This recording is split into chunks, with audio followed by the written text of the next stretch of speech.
سلام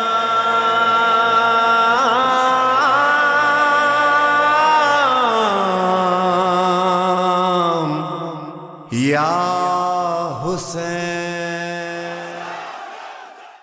اعوذ باللہ من الشیطان اللعین الرجیم. بسم اللہ الرحمن الرحیم.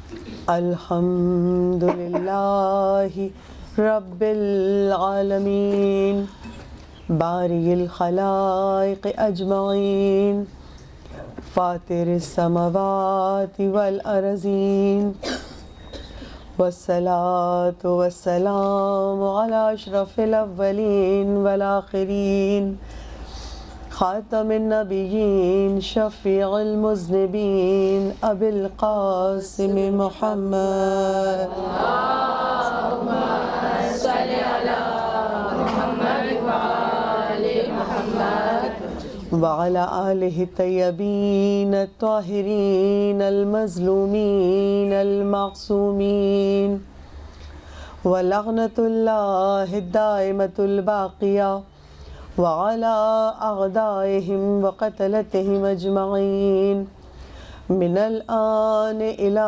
قيام يوم الدين. أما بعده فقد قال الله تبارك وتعالى في كتابه المجيد وفرقانه الحميد إنما يريد الله ليذهب عنكم الرجس اہل البیت ویطہرکم تطہیرا. ابھی بشارہ کر رہی ہیں.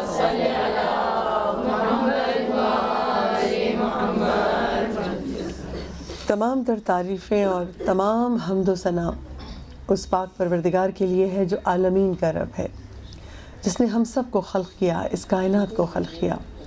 اور وہ پروردگار عالم اپنے بندوں کے لیے رحمان ہے، رحیم ہے. وہ رب ذوالجلال جو اس کا شکر ادا کرے وہ اس کے ہاں نعمتوں میں کمی نہیں ہونے دیتا. جو اسے پکارے اسے محروم نہیں رکھتا، اور جو اسے یاد کرے پروردگار عالم اسے کبھی نہیں بھولتا. بس مولا کائنات دعائے کمیل میں ہمیں رب ذوالجلال کی معرفت کرواتے ہوئے رب ذوالجلال کو پکارنے کا سلیقہ سکھا رہے ہیں. آج بھی مجلس کی ابتدا میں دعائے کمیل کے ایک جملے سے ابتدا کروں گی. مولا ارشاد فرماتے ہیں جب رب ذوالجلال کو پکارو تو کہو وَبِعِلْمِكَ الَّذِي أَحَاطَ بِكُلِّ شَيْءٍ. معبود تجھے تیرے علم کا واسطہ کہ جو ہر شے پر اس کا احاطہ کیے ہوئے، ہر شے پہ حاوی ہے، ہر شے کو گھیرے ہوئے ہے تیرا علم. وَبِعِلْمِكَ الَّذِي أَحَاطَ بِهَا كُلَّ شَيْءٍ. بابا سے بلند صلوات پڑھ دیجیے. اللہم صلی علی محمد وآل محمد. تو مولا سلیقہ سکھا رہے ہیں جب رب ذوالجلال کو پکارو تو اب مولا نے جو صفت بتائی ہمیں وہ کہا کہ اس کے علم کا واسطہ دو.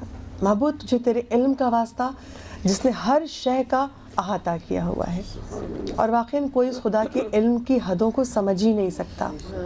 کیوں نہیں سمجھ سکتا؟ کیونکہ جب اس خدا کے ولی کا علم اس منزل پر ہے کہ مولا یہ کہتے نظر آئے سلونی سلونی قبل ان تفقدونی. جب کوئی اللہ کے ولی کے علم کی حدوں کو نہیں پا سکتا تو ہم رب ذوالجلال کے علم کا کیسے اندازہ کر سکتے ہیں؟ صلوات پڑھیے. اللہم صلی علی محمد وآل محمد. اسی لیے روایتوں میں ہے کہ ایک مرتبہ چند غیر مسلم لوگ جنہوں نے اسلام قبول نہیں کیا تھا وہ مولا علی کی خدمت میں آئے اور آ کے مولا کائنات سے کہتے ہیں ہمارے چند سوالوں کے جوابات دے دیجئے تو پھر ہم آپ کے دین کو قبول کر لیں گے، آپ کی حقانیت کے قائل ہو جائیں گے تو اسلام کو قبول کر لیں گے.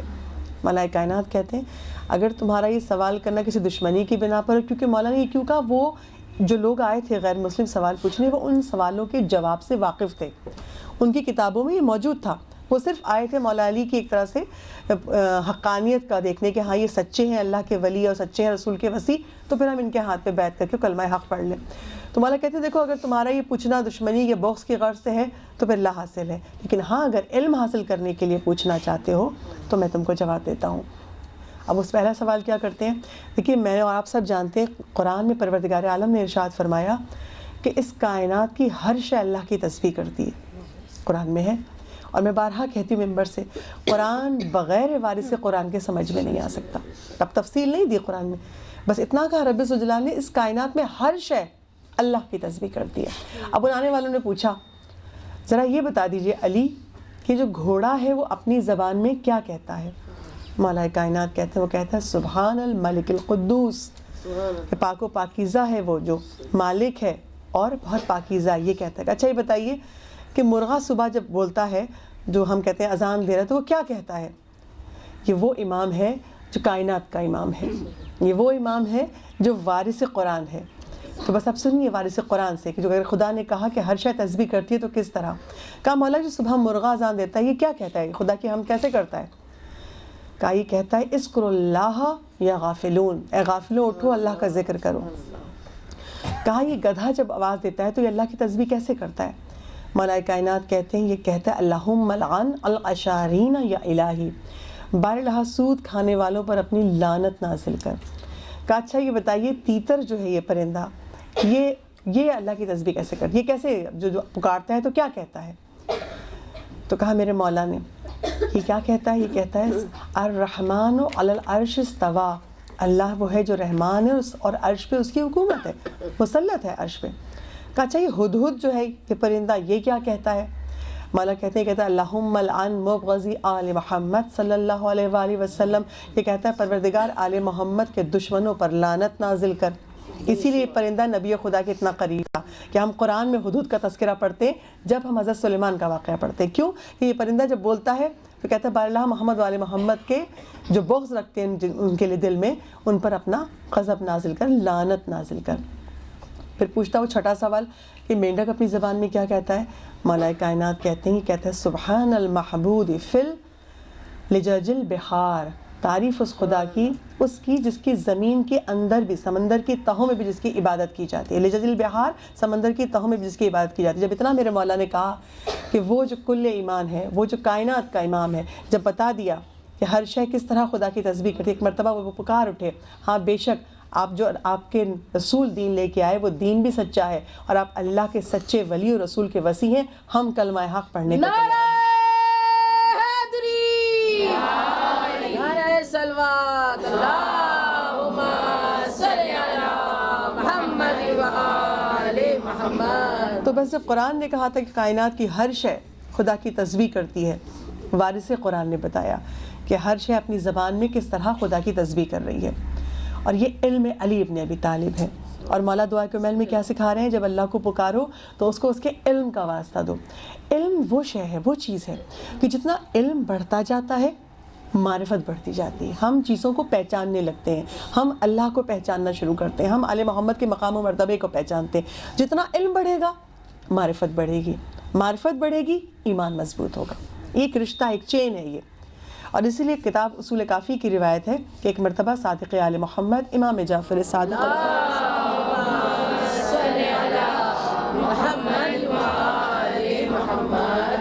چھوٹے امام کے سامنے ایک شخص کی عبادتوں کی تعریف کی جا رہی تھی۔ مولا وہ شخص بہت عبادت گزار ہے، وہ ساری رات عبادت کرتا ہے۔ مولا وہ شخص سارا دن روزے سے رہتا ہے، پورے مہینے اس کے روزے چلتے ہیں۔ اب اس کی عبادت کی تعریف ہو رہی ہے، بجائے اس کے کہ مولا کہ ہاں نیک آدمی۔ مولا نے جملہ کیا کہا؟ اس کا علم کس منزل پر ہے؟ عجب سوال ہے، اصول کافی کی روایت کہ علم کی کس منزل پر ہے وہ۔ مولا نے کیوں پوچھا؟ یہ عبادتوں کا تذکرہ ہو رہا ہے اور مولا یہ پوچھ رہا ہے اس کا علم کس منزل پر ہے۔ مولا کے اس سوال کا جواب مولا ہی کی زبان میں، مولا کی ایک حدیث کی شکل میں آپ کے سامنے بیان کروں، وہ حدیث جو بارہا میں نے آپ کے سامنے بیان کی، اور وہ اتنی اہم اور ایسی خوبصورت جملے ہیں مولا کے، ہر حدیث مولا کی خوبصورت، مگر اس میں مولا نے ایمان کے درجوں کو بتا دیا۔ اب مولا کیا پوچھ رہے ہیں؟ جس کی عبادت کی تعریف ہو رہی ہے اس کا علم کس منزل پہ، یہ بتاؤ۔ یعنی اگر علم کی منزل پر ہے تو پھر وہ قابل فضیلت ہے۔ اور چھٹے امام کی حدیث، عبادت کرنے والے بھی ہلاکت میں ہیں اگر علم نہ ہو۔ بہت سلو بولوں گی، ان سارے مدارج کو میں اور آپ اپنے قلب میں محفوظ کر لیں۔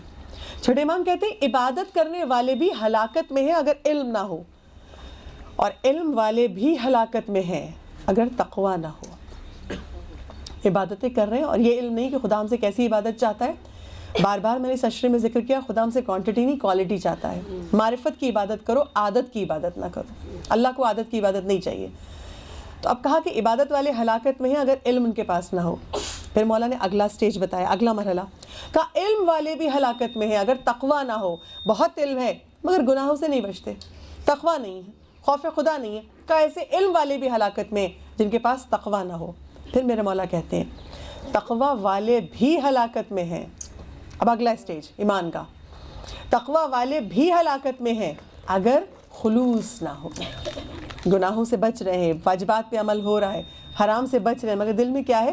ہاں لوگ کہتے ہیں بہت دیندار ہیں، ذرا لوگوں کی نظر میں تعریف ہو جائے، کہیں نہ کہیں خود اپنی عبادتوں کا تذکرہ. ہم اتنے سال سے نماز شب پڑھ رہے ہیں، ہم تو اس طرح حجاب کرتے ہیں. تو کہا وہ تقویٰ والے بھی ہلاکت میں ہیں اگر خلوص نہ ہو. خلوص کیا؟ جو کر رہے ہیں اللہ کے لیے کر رہے ہیں تو جزا بھی اللہ سے چاہیے. بندوں میں تذکرہ کیسا، بندوں سے تعریف کی خواہش کیسے، بندوں میں مشہوری کیسے؟ ہم تو چاہتے ہیں اللہ کے لیے بس وہ خلوص نیت ہو. تو کہا کہ تقویٰ والے بھی ہلاکت میں ہیں اگر خلوص نہ ہو. اور وہ ایمان کی آخری سٹیج، خلوص والے بھی ہلاکت میں ہیں. واقعا کل ایمان ہے، کل ایمان کے فرزند کا جواب ہے. در آل محمد کے سوا کہیں سے علم نظر نہیں آتا اور علم کی انتہا نہیں ملتی در آل محمد پہ آ کے.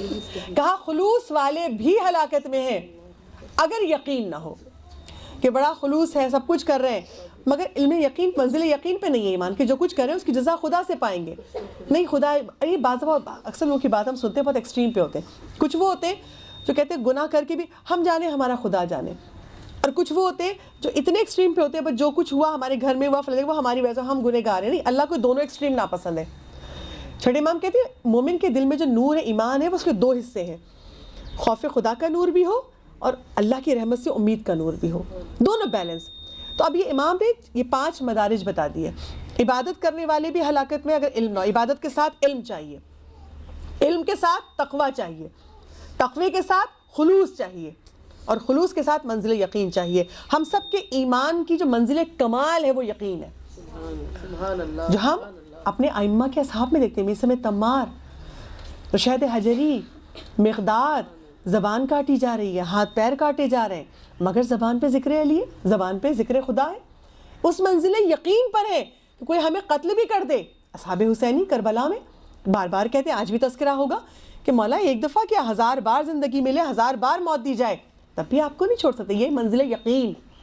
تو چھٹے امام نے بتا دیا کہ عبادتیں اس وقت فائدہ جب علم ہو، اور مولا کہے دعا مانگو تو خدا کے علم کا واسطہ دو. اور واقعی یہ علم اتنا ضروری ہے. اگر علم نہ ہو تو ہماری عبادتیں عادت کی عبادت بن جاتی ہیں. یہ علم ہے جو ہمیں معرفت عطا کرتا ہے. ہم جس خدا کو پکار رہے ہیں اس کو پہچانیں، جس امام کے وسیلے سے ہم فرش پہ آتے ہیں اس امام کو پہچانیں. اور خدا نے واقعی معراج بھی ہماری معرفت کے لیے منعقد کیا کہ میرا حبیب جا کے واقعات سنائے گا، عرش کے مناظر، بہشت کے مناظر، دوزخ کے مناظر، تو میرے بندوں کی معرفت میں اضافہ ہوگا. وہ مجھے بہتر طریقے سے پہچانیں گے، بہتر طریقے سے عبادت کریں گے. کہ معراج کا مقصد بھی یہی تھا. اور میری اور آپ کی گفتگو جو اس عشرہ اول میں رہی وہ معراج کے حوالے سے سورہ بقرہ کی آخری 2 آیتوں پہ رہی. اور اس عشرہ اول کا عنوان ہی یہ تھا کہ اگر عقیدہ درست ہو جائے تو عمل درست ہو جائے گا. اور شب معراج کا پیغام یہ اپنے عقیدوں کو درست کر لو. اور مسافر کربلا نے بتایا سفر کربلا کا پیغام کہ اپنے عمل کو درست کر لو. آج بھی معراج کا ایک منظر پیش کروں. یہ کل کی مجلس فقط مسائل پر مشتمل ہوگی. میری کوشش یہ ہے کہ آج اپنے عنوان کو مکمل کر لوں. تو آج بھی آپ کے سامنے معراج کا ایک منظر پیش کروں. جناب رسالت مآب احمد مجتبیٰ محمد مصطفیٰ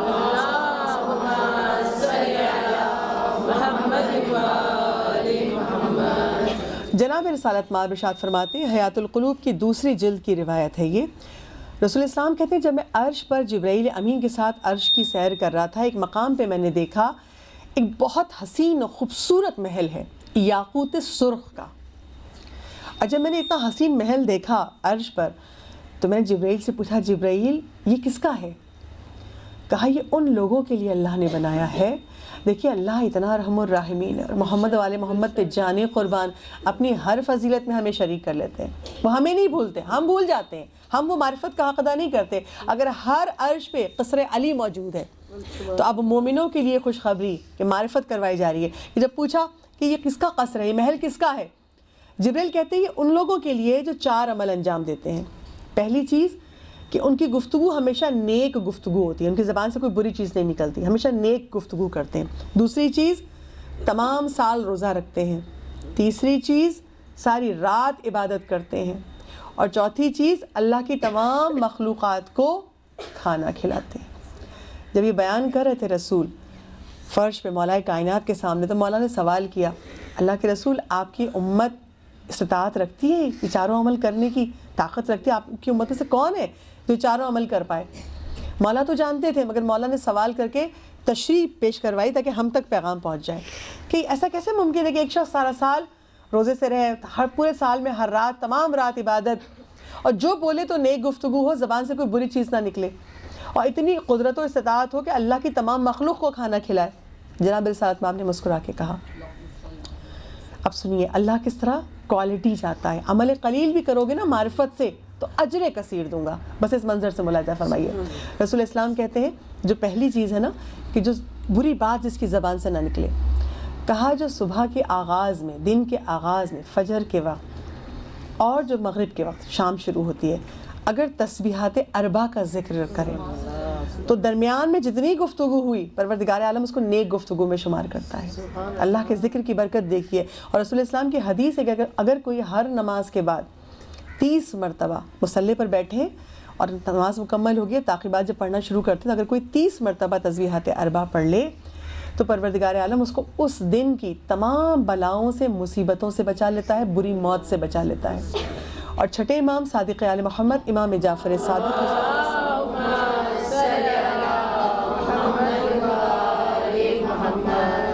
اب چھٹے امام ارشاد فرما رہے ہیں اگر اس ذکر کو ذرا سا بڑھا لیجئے، امام کہتے ہیں اگر ہر نماز کے بعد 40 مرتبہ پڑھے، یہ ذکر اتنا مختصر ہے، سبحان اللہ والحمد للہ ولا الہ الا اللہ واللہ اکبر، 40 دفعہ بھی پڑھیں گے تو کتنا دیر لگے گی؟ 5-7 منٹ، اس زیادہ دیر نہیں لگ سکتی۔ چھٹے باپ کہتے ہیں اگر کوئی ہر نماز کے بعد 40 مرتبہ یہ ذکر پڑھے، اس سے پہلے کہ مصلی سے وہ اپنا پاؤں، اپنا پہلو اٹھائے، پروردگار عالم اس کی حاجت کو قبول کر لے گا۔ حاجتوں کی قبولیت کے لیے تسبیحات اربع انتہائی اہم ذکر، یعنی ائمہ معصومین یہ کہتے ہیں، علماء نے جب یہ بیان کیا دروس میں، میں نے سنا ایک درس میں کہ ائمہ معصومین یہ کہتے ہیں اپنی عبادتوں کی کمی کو تسبیحات اربع کے ذکر سے مکمل کیا کرو۔ رمضان میں اتنی دعائیں ہوتی ہیں، عام دنوں میں نمازیں ہیں، دعائیں، اگر ہر شخص وہ نہیں کر پا رہا تو کہا تسبیحات اربع کا ذکر زیادہ کرو۔ یہ ذکر ایسا ہے جو اللہ کو قرآن کے کلام کے بعد، قرآن کی آیتوں کے بعد جو ذکر اللہ کو بہت زیادہ محبوب ہے وہی تسبیحات اربع ہے، تو اس کا کثرت سے ذکر کرنے کا معصومین نے حکم دیا۔ تو کہا جو 4 عمل جو کرے گا اس کے لیے بہشت میں اتنا خوبصورت محل تیار ہے۔ پہلی چیز کہ جس کی پوری گفتگو نیکی پر مشتمل ہو وہ یہ کہ جو صبح کے آغاز میں اور رات کے آغاز میں تسبیحات اربع کا ذکر کرتا رہے۔ دوسری چیز کہا کہ جو سارا سال روزے سے رہے، جناب رسالت میں آپ کہتے ہیں جو مہینے کے 3 روزے رکھ لے، مستحبات میں سے نا مہینے میں 3 روزے رکھنا، اور جو 3 روزے مہینے کے رکھتا ہے اس کو پورے مہینے کے روزوں کا ثواب ملتا ہے۔ تو کہا اگر کوئی یہ عادت بنا لے کہ ہر مہینے 3 روزے رکھ لے تو اس کا عمل ایسا ہے جیسے پورے سال وہ روزے سے رہا۔ عمل قلیل ہے، اجر کثیر ہے۔ اور کہا جو یہ کہ سال کی تمام رات عبادت میں مشغول رہا، پوری رات عبادت میں مشغول رہے، وہ کیسے ہوگا؟ جناب حبیب خدا کہتے ہیں کہ اگر وہ نماز شب پڑھ لے، اور جب نماز شب پڑھ لے تو وہ ایسا ہے کہ اسے گویا پوری رات عبادت میں مشغول رہا۔ 11 نہیں پڑھ سکتے ہو 7 پڑھ لو، 7 نہیں پڑھ سکتے ہو 5 پڑھ لو، 5 نہیں پڑھ سکتے ہو 3 پڑھ لو، 3 نہیں پڑھ سکتے ہو 1 سے تو شروع کرو، مگر تسبیحات یہ نماز شب اس کی ابتدا تو کرو، بہت ضروری ہے۔ تو کہا جو نماز شب پڑھے گا وہ ایسا ہے جیسے زندگی میں تمام رات وہ عبادت میں مشغول رہا۔ اور آخری چیز کہا یہ کیسے ممکن ہے کہ چوتھی شرط یہ تھی معراج پر جو بتائی جبرائیل نے کہ جس نے اللہ کی تمام مخلوقات کو کھانا کھلایا ہو۔ اب کہاں ایک انسان میں طاقت ہے، ہم تو مخلوقات کی تعداد ہی نہیں جانتے، کیسے کھانا کھلا سکتے ہیں ساروں کو؟ رسول اسلام کہتے ہیں جو اپنے اہل و عیال کے لیے رزق حلال کمائے اور رزق حلال کما کے اپنی اولاد کو حلال غذا مہیا کرے تو پروردگار عالم اس کو تمام مخلوقات کو کھانا کھلانے کا ثواب دیتا ہے۔ وہ کھلا رہا ہے اپنے گھر والوں کو، اہل و عیال کو، مگر کیونکہ قربتین اللہ، رزق حلال کمایا، تو کہا اب یہ اپنے اہل و عیال کو کھلانا ایسا ہے کہ جیسے اللہ کی تمام مخلوقات کو کھلایا، اور جو ایسا کرے گا یہ 4 عمل اس کے لیے اللہ نے بہشت میں یہ محل تیار رکھا ہے۔ تو سفر معراج نے بتایا اپنے عقیدوں کو درست کرو، سفر کربلا یہ کہہ رہا ہے کہ اپنے عمل کو درست کرو، اور جن کا عقیدہ و عمل دونوں صحیح ہو جائے ان کی جزا کیا ہے؟ بہشت۔ مگر جب بہشت میں اپنے مہمان خانے میں خدا بلوائے گا تو کس شان سے بلوائے گا؟ کتاب ہے قیامت کے 10 مراحل، اس میں یہ تحریر ہے، اور اس میں معصوم کی روایت ہے، وہ ارشاد فرماتے ہیں جب اہل بہشت جنت کے دروازے پہ پہنچ جائیں گے تو جنت کے دروازے سے پہلے ایک چشمہ ہے، اور وہاں پہ وہ غسل کریں گے تاکہ جتنی جو کہتے ہیں نا کہ بوڑھا جنت میں نہیں جائے گا، کوئی بچہ جنت میں نہیں جائے گا، جنت میں جانے والا کوئی سیاہ رنگ کا جنت، کیوں؟ جب اس چشمے سے غسل کریں گے تو تمام جو جسمانی نقائص ہیں وہ ختم ہو جائیں گے، یعنی اب ظاہر بھی خوبصورت ہو گیا اور اس چشمے سے غسل کرنے سے باطن بھی خوبصورت ہو جائے گا۔ اچھا یہاں تو غسل ہو گیا، عید میں کیا کرتے ہیں؟ غسل کیا، نئے کپڑے پہنے، بنے۔ سنیے اللہ بہشت میں کیسے بلائے گا، کن کو بلائے گا؟ جن کا عقیدہ و عمل ٹھیک ہوگا۔ بس معراج کی ایک روایت بیان کروں، رسول اسلام بیان کرتے ہیں میں نے بہشت میں ایک درخت دیکھا اور اس درخت پہ عجیب بات تھی، پھل نہیں تھے، اس درخت پہ حلہ بہشت، لباس اور زیورات لٹکے ہوئے تھے۔ میں نے پوچھا جبرائیل یہ کیسا درخت ہے کہ جس پہ زیورات اور لباس موجود ہیں اور اس درخت کے نیچے ابلخ گھوڑے موجود ہیں؟ کہ اللہ کے رسول جب آپ کے اور علی کے شیعہ یہاں پر آئیں گے، یہ درخت علی ابن ابی طالب سے منسوب ہے، جب یہاں پر آئیں گے علی کے شیعہ تو اس وقت پروردگار عالم کا حکم ہوگا ان کو آراستہ کرو، یہ لباس پہنائے جائیں گے، یہ زیورات پہنائے جائیں گے اور یہ گھوڑے موجود ہیں اور ان پہ سوار کر کے ان کو جب بہشت میں داخل کیا جائے گا تو ندا یہ آئے گی یہ وہ ہیں جو علی کی ولایت پر ایمان رکھتے تھے، علی کے شیعہ ہیں، اور یہ وہ لوگ ہیں جنہوں نے دنیا میں مصیبت و مصائب پہ صبر کیا، آج اس کی جزا میں ان کو بہشت عطا کی جا رہی ہے۔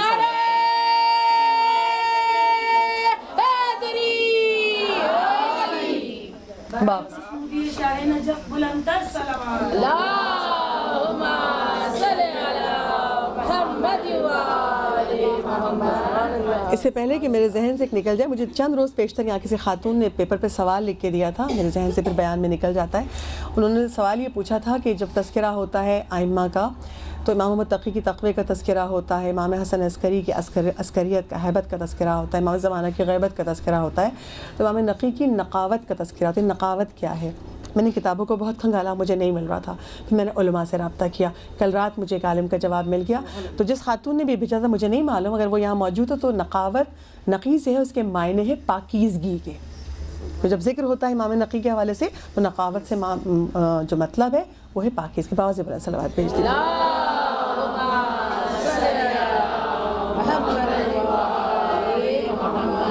تو سفر معراج نے بتایا کہ اپنے عقیدہ و عمل کو درست کر لو، اور جس طرح سفر معراج کے مسافر نے بہشت کے مناظر دکھائے، آ کے بیان کیے نا بہشت کے مناظر یہ، اسی طرح سفر کربلا کے مسافر نے بھی بہشت کا نظارہ کرایا اپنی جانثاروں کو۔ کیسے کروایا ہے؟ کتاب حسین ابن علی مدینہ تا کربلا۔ اب ایک منظر کربلا کا آپ کے سامنے پیش کر دوں۔ شب عاشور آئی، مغرب کی نماز کی ادائیگی کے بعد، یہ 9 محرم کی رات جب نماز مغرب ادا ہو گئی تو مولا نے اپنے اصحاب و جانثاروں کو جمع کیا اور مولا حسین نے خطبہ دیا جو کتابوں میں موجود ہے۔ میں اس سے چند جملے آپ کے سامنے پیش کروں۔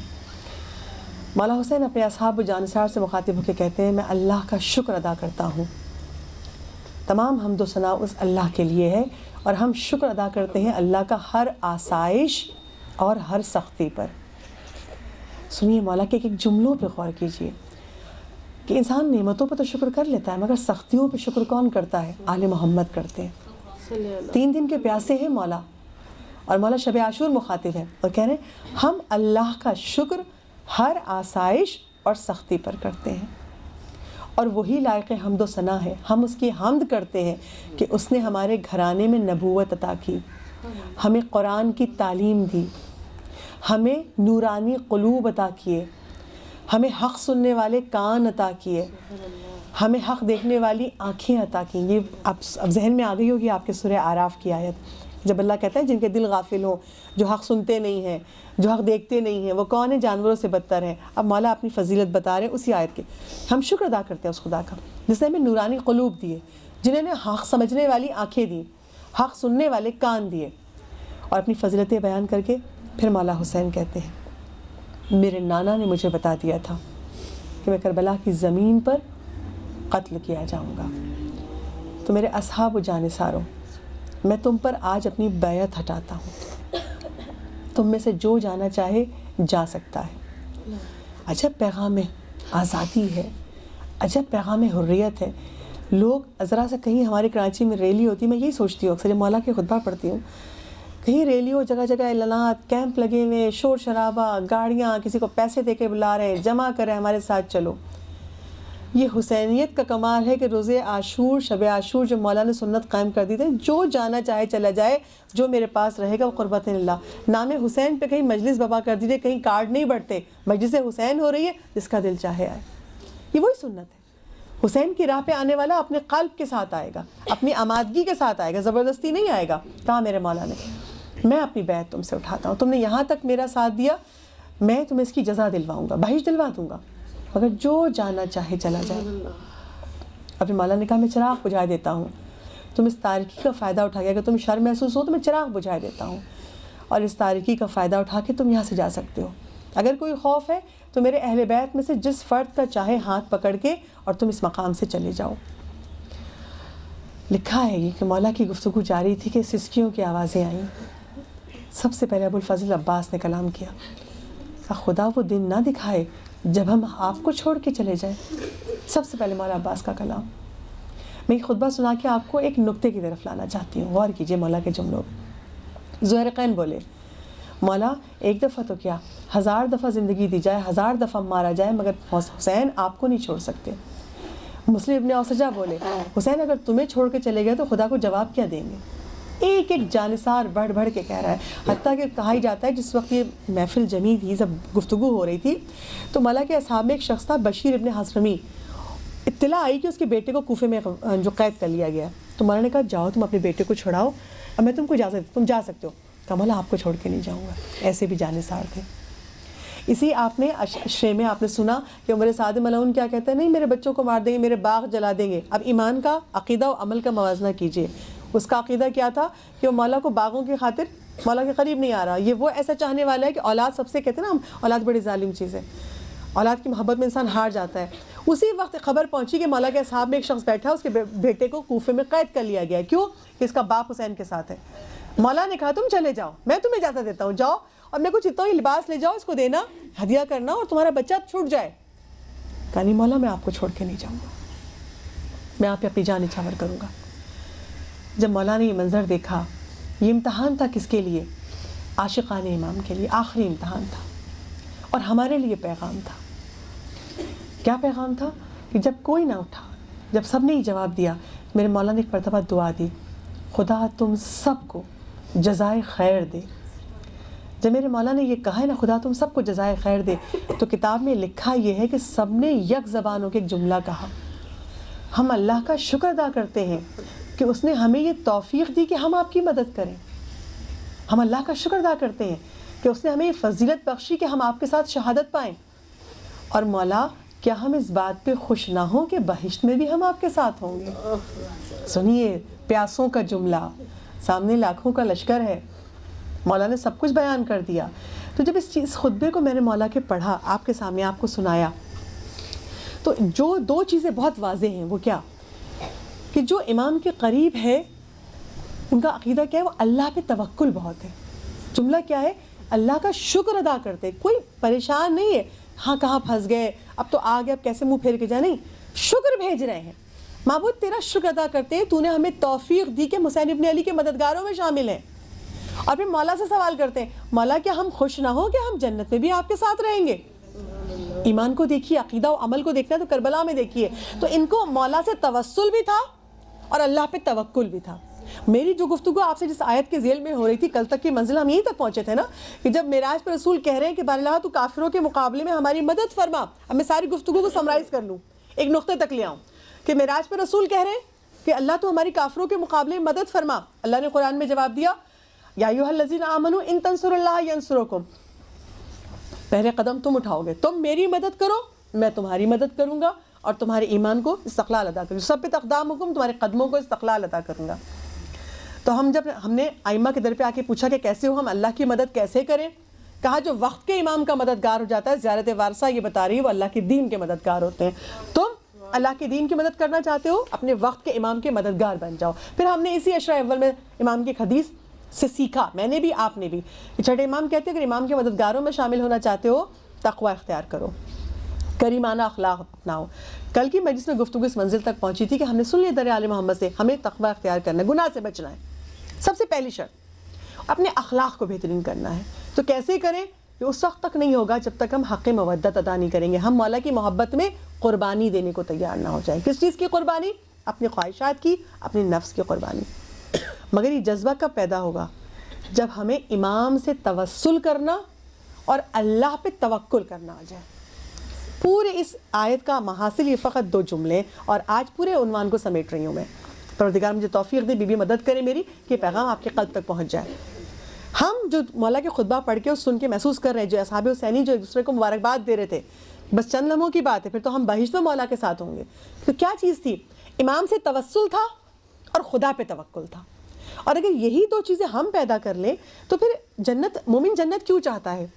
معصومین کا قرب مل جائے، محلات کی خاطر نہیں، باغات کی خاطر نہیں، معصومین کے قدموں میں بیٹھنے کی جگہ مل جائے۔ اگر آپ کے ذہنوں میں ہے، میں نے دوسری محرم کو واقعہ بیان کیا تھا، سید عبد الکریم موچی جو تھا، جنہیں امام سے اتنی قربت تھی، امام کو سینے سے لگا کے کہہ رہا ہے مولا اگر آپ اب کہیں گے تو شور مچا دوں گا کہ آپ میری دکان پر آتے ہیں۔ اس نے ایک دفعہ خواب میں منظر دیکھا، سید عبد الکریم نے خواب میں منظر دیکھا کہ امام زمانہ کے ساتھ ہے، اور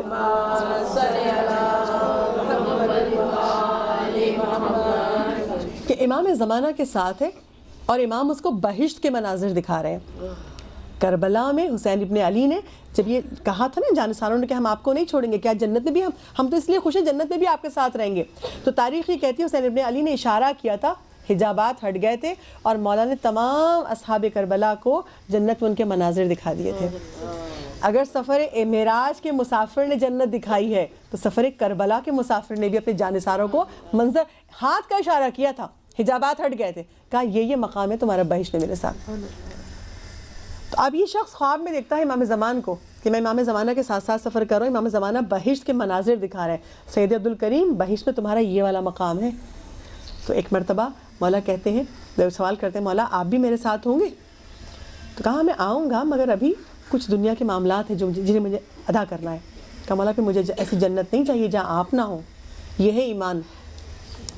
موچی ہے، غریب ہے، مگر جب امام کے توسل کا مزہ پا گیا تو کہا مجھے بہشت ایسی نہیں چاہیے جہاں آپ نہ ہو، آپ زمین پہ تو زمین میرے لیے بہشت ہے۔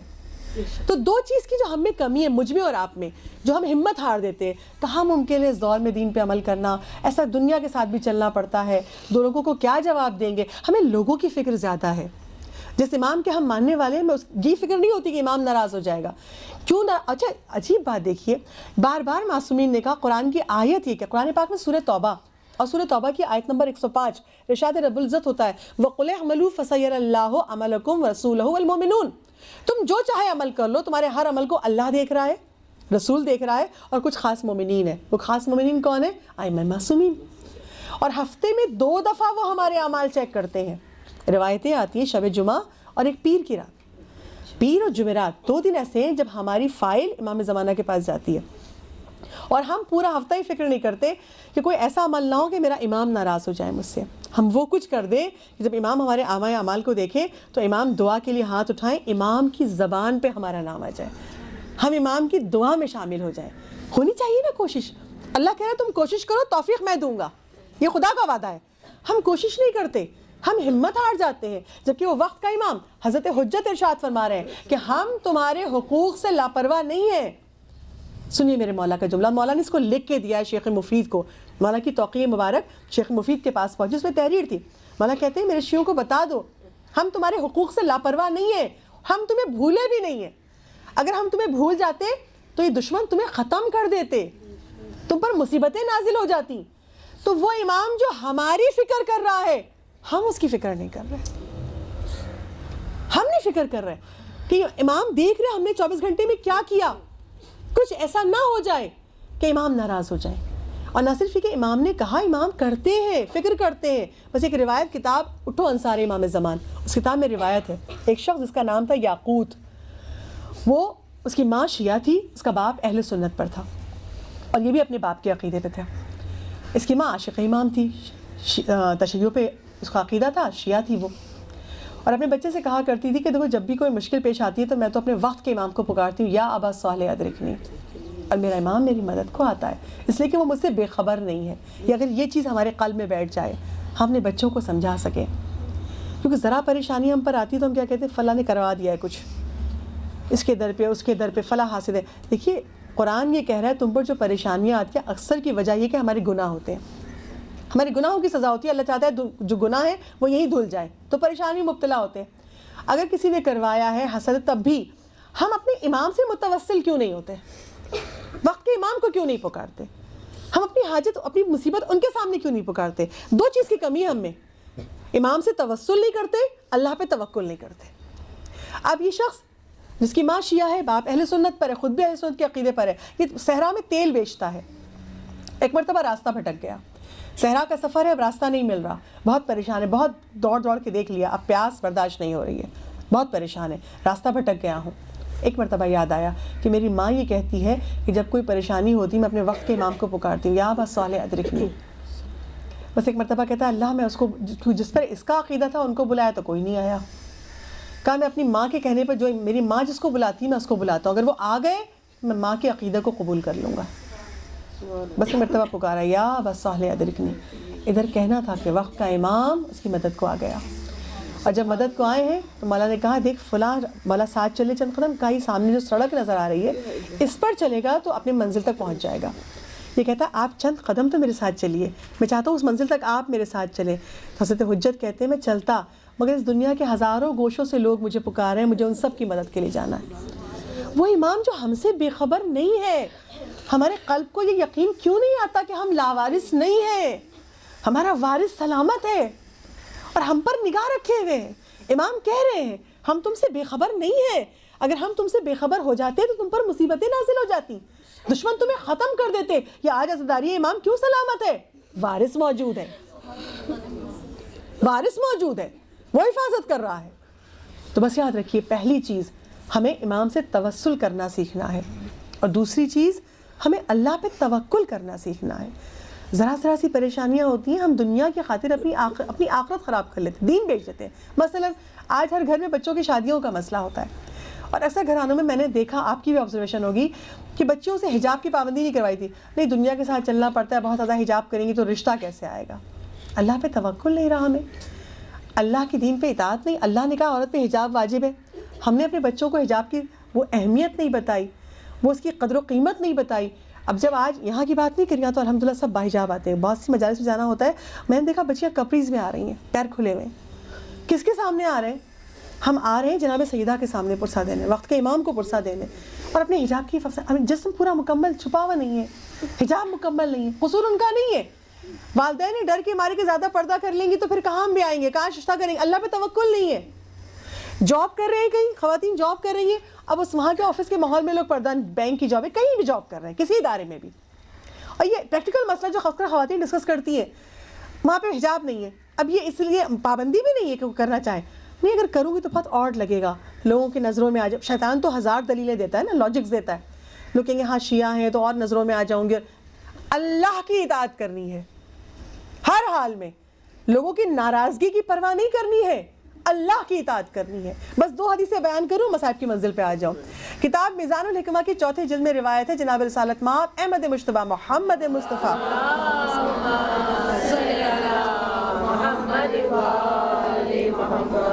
رسول اسلام ارشاد فرماتے ہیں کہ جو مخلوق کی ناراضگی کی پرواہ نہ کرے، آپ جا کے ورڈنگز دیکھیے گا میزان الحکمہ کی 4 جلد میں، جو مخلوق کی ناراضگی پر اللہ کی اطاعت کو فوقیت دیتا ہے۔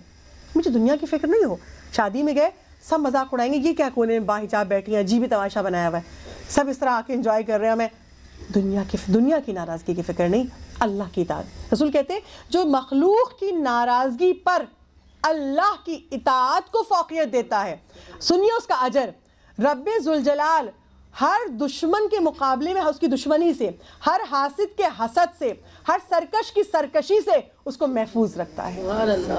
کون محفوظ رکھتا ہے؟ رب ذوالجلال۔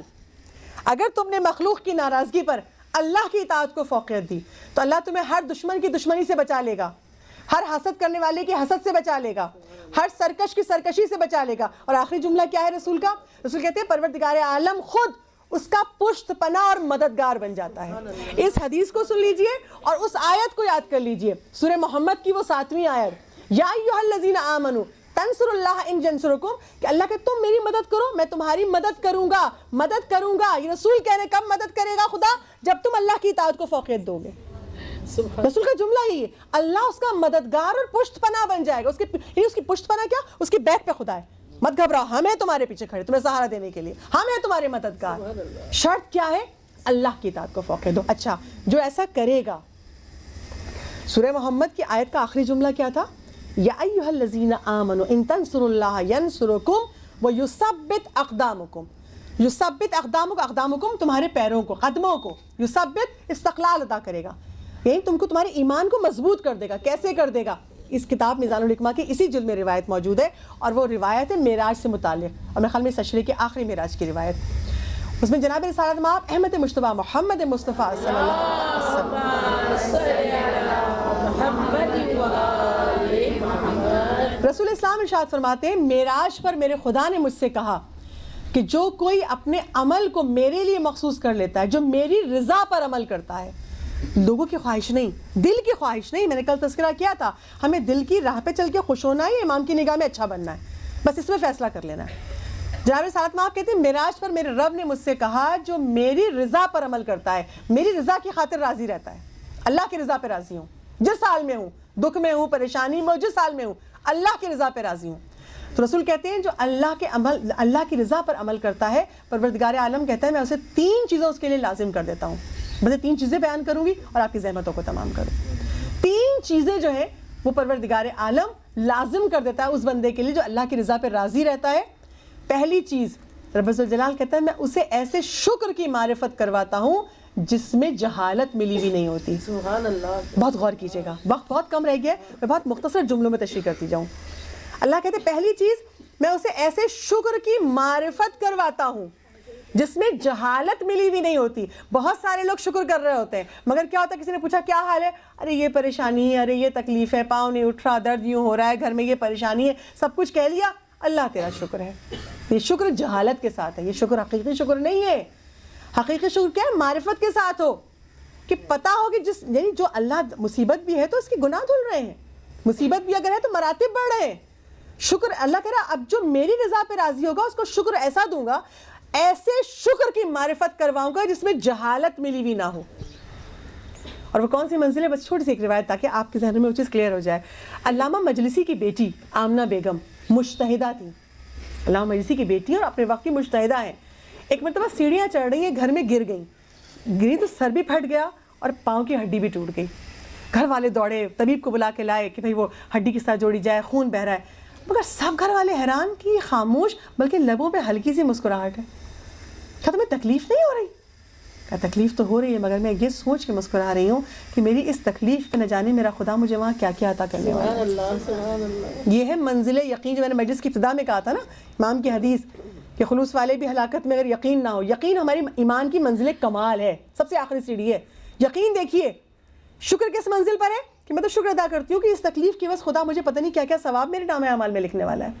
تو کہا رب ذوالجلال کہتا ہے جو میری رضا پہ راضی ہوگا اس کو پہلی چیز میں یہ عطا کروں گا, اس کو ایسے شکر کی معرفت کرواؤں گا جس میں جہالت شامل نہیں ہوگی, یعنی معرفت کے ساتھ اللہ کا شکر کرے گا. دوسری چیز میں اسے ایسے ذکر کی معرفت کرواؤں گا جس میں نسیان ملا ہوا نہیں ہوگا. یعنی ذکر کر رہے ہیں, کرتے کرتے کبھی بھول بھی گئے, اللہ کو بہت خوشیاں اللہ نے دے دی, بڑے مصروف ہو گئے, فلاں کی بھائی کی شادی تھی, اتنے مصروف تھے, ویسے تو گھر میں ہر وقت ذکر خدا کرتے تھے, تسبیح پڑھتے تھے, مگر اتنے مصروف ہو گئے کہ ذکر خدا نہ کر سکے, نسیان میں مبتلا ہو گئے, بھول گئے. کچھ دیر کے لیے خوشی ملی, اللہ کو بھول گئے. تو کہا میں اس کو اپنے ذکر کی ایسے معرفت کرواؤں گا جس میں نسیان ملا ہوا نہیں ہو. ذکر فقط یہ نہیں کہ ہر وقت تسبیح ہاتھ میں اور بس اللہ اللہ اللہ ہو رہا ہے, نہیں. ذکر خدا سے مطلب ہی کہ آپ کا قلب اللہ کا ذکر کر رہا ہو, آپ کا قلب اللہ کی طرف متوجہ ہو. بلکہ میں نے علماء کے واقعات میں پڑھا, کچھ علماء ذکر لا الہ الا اللہ بہت پڑھتے تھے. پوچھا آپ یہ ذکر کیوں پڑھتے ہیں؟ اللہ کے ذکر تو بہت سارے ہیں. سنیے, ہم جب جس کے لیے کر رہے ہیں نا وہ سنیں, دنیا کو دکھانا نہیں تسبیح ہاتھ میں لے کے. کہا کہ لا الہ الا اللہ کا, وہ عالم یہ کہتے ہیں میں لا الہ الا اللہ کا ذکر اس لیے کرتا ہوں کہ جب لا الہ الا اللہ پڑھتے ہیں تو ہونٹ نہیں ہلتے. آپ پڑھ کے دیکھیے, صرف زبان ہلتی, لا الہ الا اللہ پڑھیے, ہونٹ نہیں ہلتے. تو کہا میں اس لیے ذکر کو پڑھتا ہوں کہ لب ہلیں گے تو دنیا سمجھے کہ کچھ پڑھ رہے ہیں. میں اس لیے ذکر پڑھتا ہوں کہ یہ ذکر خفی رہے دنیا سے اور سامنے ظاہر رہے خدا کے لیے. تو اللہ کہتا ہے میں دوسری چیز جو وہ بندہ جو میرے عمل سے میری رضا پہ راضی رہتا ہے، میں دوسری چیز یہ عطا کرتا ہوں کہ اس کو ایسے ذکر کی معرفت کرواتا ہوں جس میں نسیان ملا ہوا نہیں ہوتا، پھر وہ کسی حال میں اللہ کو بھولتا نہیں ہے، اس کا قلب اللہ کی طرف متوجہ رہتا ہے۔ اور کہا تیسری چیز جو میں اس کو عطا کرتا ہوں، اسے ایسی محبت کی معرفت کرواتا ہوں کہ اس میری محبت کے مقابلے میں وہ مخلوق کی محبت کو ترجیح نہیں دیتا۔ یہ 3 تحفے ہیں، جو اللہ کی رضا پہ راضی رہے اس کو اللہ یہ 3 تحفے عطا کرتا ہے۔ اور ذکر کی اتنی اہمیت ہے کہ چھٹے امام ارشاد فرماتے ہیں میزان الحکمہ کی دوسری جلد میں گئے، اب آج کے ہم زمانے میں دیکھتے ہیں کس قدر پریشانیاں اور مصیبتیں، کوئی رزق میں گرفتار، جان کو سکون، گھر سے نکلے گھر خیریت سے واپس آ جائے تو بھی اللہ کا کرم ہے۔ جناب زینب کہتی ہے بھیا جیسے ہی آپ نے آواز استغاثہ بلند کی، علی اصغر نے خود کو جھولے سے گرا دیا، اور بابا علی اصغر کسی کی گود میں نہیں آتا۔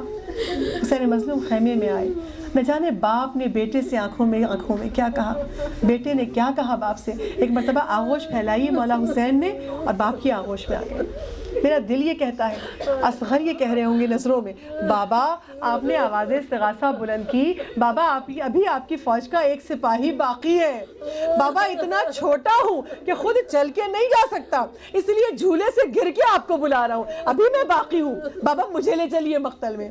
عزاداروں، حسین مظلوم نے بی بی ام رباب کو مخاطب کر کے کہا، لا رباب میں لیے جاتا ہوں علی اصغر کو، شاید یہ ظالم اس کو پانی پلا دے، شاید پانی کی کوئی سبیل ہو جائے۔ جب جانے لگے ہیں نا تو میرے باپ نے کہا مولا 1 منٹ کے لیے میری آغوش میں دے دیجیے، ماں ہے۔ ایک مرتبہ بالوں میں کنگھی کی، لباس درست کیا، کرتے پہ پٹکا باندھا، جیسے میرے باپ کہنا یہ چاہ رہی ہوں صبح سے جو گیا پلٹ کے نہیں آیا، میں اپنے ننھے مجاہد کو تیار کر کے بھیجوں۔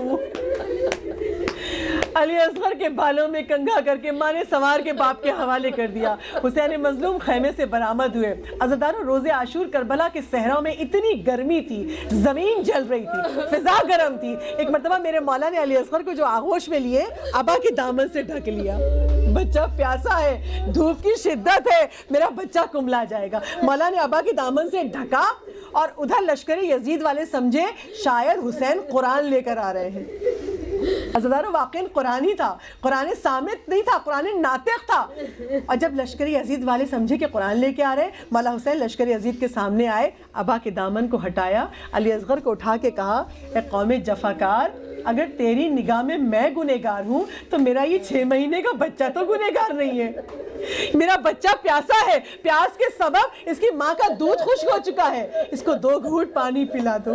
عزاداروں، سر پیٹنے کا مقام ہے، میرا مولا اپنے بچے کے لیے 2 گھونٹ پانی مانگ رہا ہے۔ کون ہے یہ بچہ؟ ارے جس کی دادی کے مہر میں دنیا کا پانی ہو، جس کا دادا ساقی کوثر ہو، وہ بچہ اس دنیا میں 2 گھونٹ پانی کے لیے تڑپ رہا ہے۔ مولا نے کہا کوئی آگے نہیں بڑھا، لشکر عزیز سے کوئی آگے نہیں بڑھا کہ بڑھ کے پانی پلا دیتا۔ مولا نے ایک مرتبہ کہا، اچھا اگر تم یہ سمجھتے ہو کہ اس کے بہانے میں پانی پی لوں گا، لو میں اس کو زمین پہ لٹائے دیتا ہوں۔ کربلا کی جلتی ہوئی زمین، حسین نے اپنا کلیجہ، اپنا لال اٹھا کے جلتی ہوئی ریتی پہ لٹا دیا۔ آؤ تم خود آگے پانی پلا دو۔ کوئی آگے نہیں بڑھا، مولا نے اٹھا کے سینے سے لگا لیا۔ اب جو سینے سے لگا ہے نا تو مولا نے ایک جملہ کہا، ارے کیا تم میں کوئی مسلمان نہیں ہے؟ اسلام تو یہ کہتا ہے کہ پیاسے کو پانی پلا دو، کیا تم میں کوئی مسلمان نہیں ہے جو میرے اس ننھے سے بچے کو پانی پلا دے؟ کوئی آگے نہ بڑھا۔ اب میرے مولا نے کہا، اگر تم میں کوئی مسلمان نہیں ہے تو کیا تم میں کوئی صاحب اولاد بھی نہیں ہے؟ ارے میرا یہ 6 مہینے کا بچہ تڑپ رہا ہے، اسے پانی پلا دو۔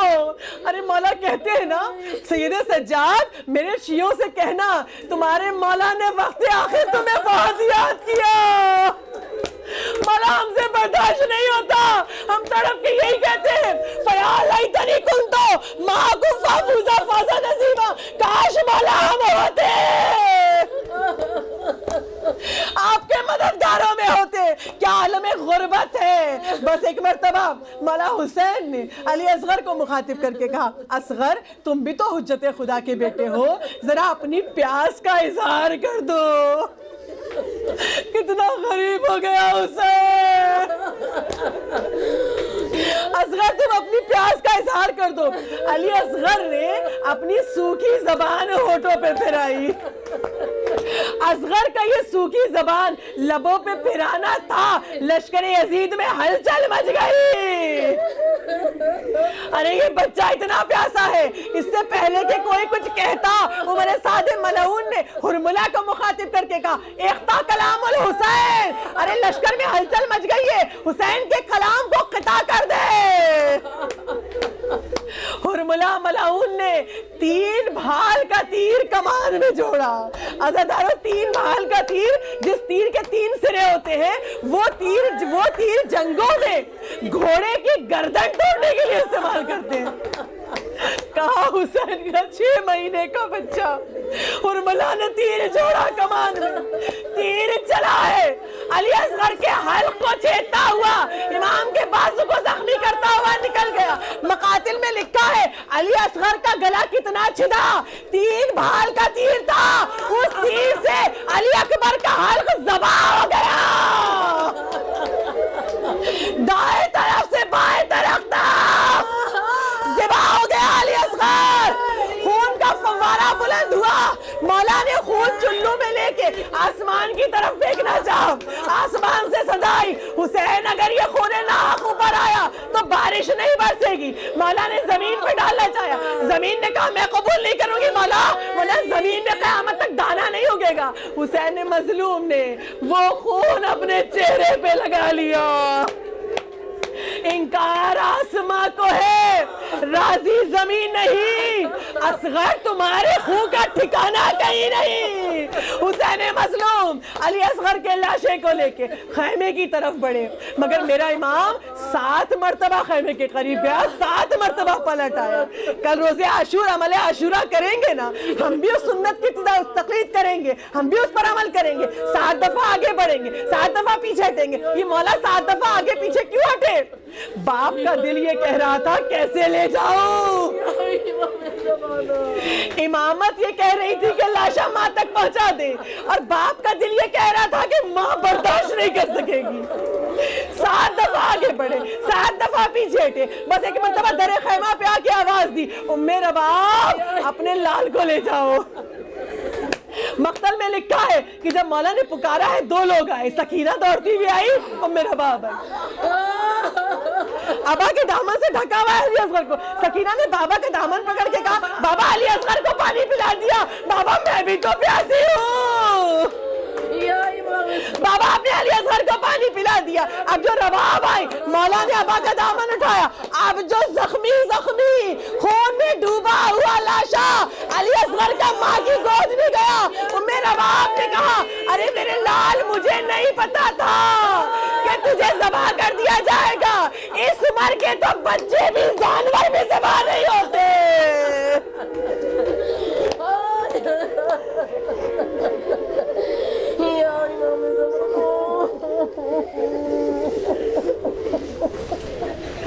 الا لعنۃ اللہ علی القوم الظالمین وسيعلم الذین ظلموا ای منقلب ینقلبون.